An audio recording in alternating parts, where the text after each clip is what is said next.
panibagong video naman to. Panibagong video naman tayo mga katiknoy. Bisitahin na naman namin ang aming dito tanim na mga saging. Ha? Muson. Madamo na mga katiknoy. Oh. Titingnan namin dito kung meron kaming ma-harvest dito. Dahil nung umalis kami umalis. Yung nakaraang pagpunta namin dito, merong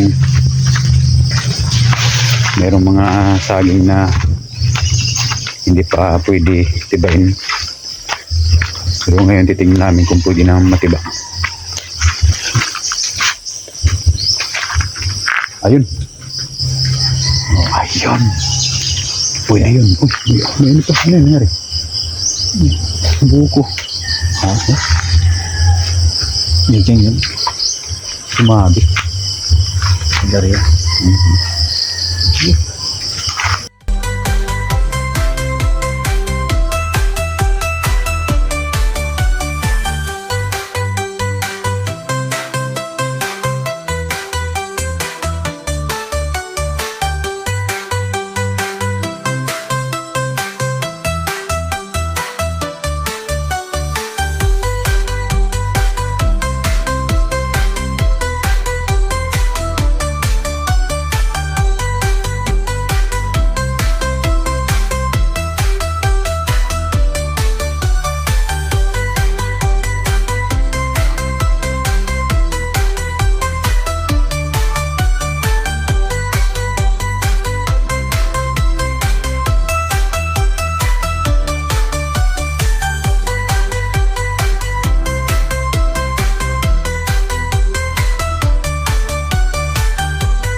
Sauce.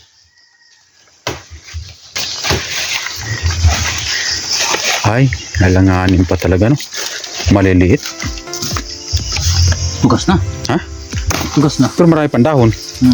Ang palatandaan kasi mga tikmin ng ano, pag ang titiba ng saging. Tugas na.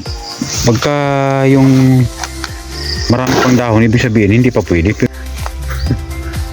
Himusuan Jo. Dapat ano linisan natin ito dito para pag makita nila na malinis, respeto naman siguro. Ayun, pwede ano doon ng puso, tanggalan ng puso no? Ay, gusto tanong ng puso. Ano kita? Puso? Ano gawin? Gataan?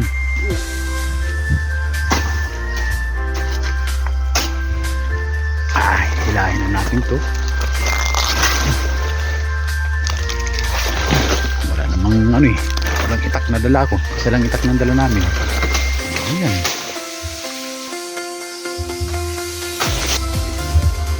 Bubuhatin ko na to. Takit ko na sa taas to.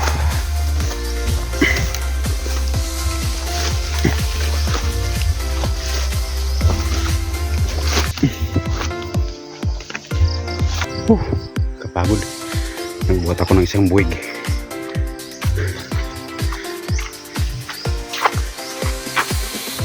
Biglang tumaba mga tikno yung saging dito gawa ng inabot siya ng ulan. Tumaba biglang mga saging. Anong galing pa yan?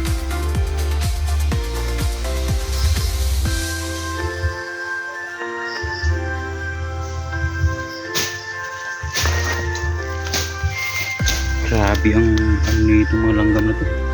Ano bang tawag nito sa yung mga katikno, yung mga ganyang klaseng ano, sa Bataan ang tawag niyan karag. Karag ba ang tawag doon, di ba? Karag. Karag ayun oh.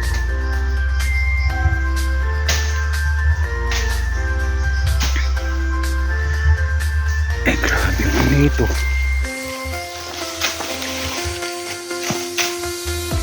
Sakit mga agad.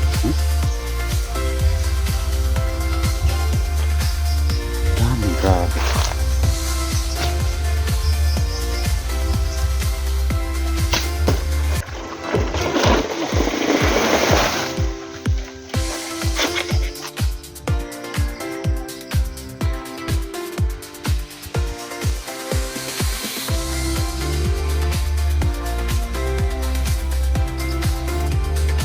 Pabulong ko sila.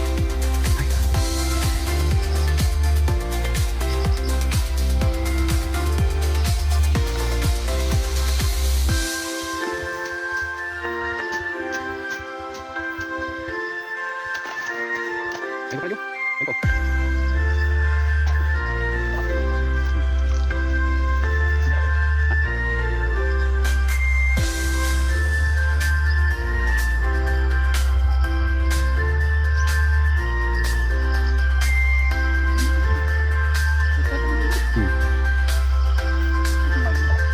Ganda lu tadi. Main lu, jangan pernah nonton bikin tak.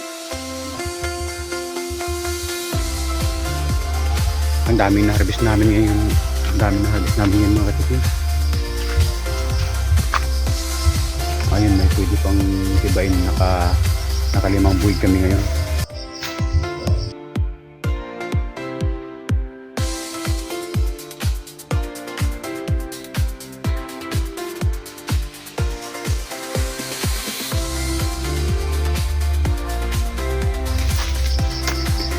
Ang pinakamaliit na buwig, ang pang-5 buwig ito mga katikin.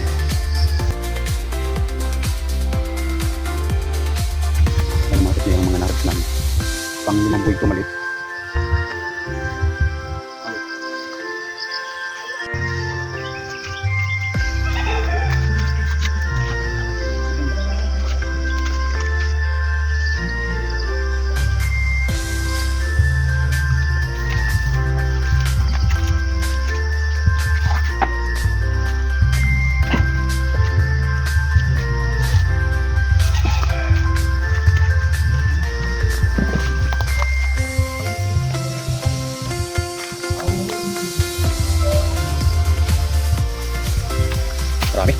Marami mga katikin.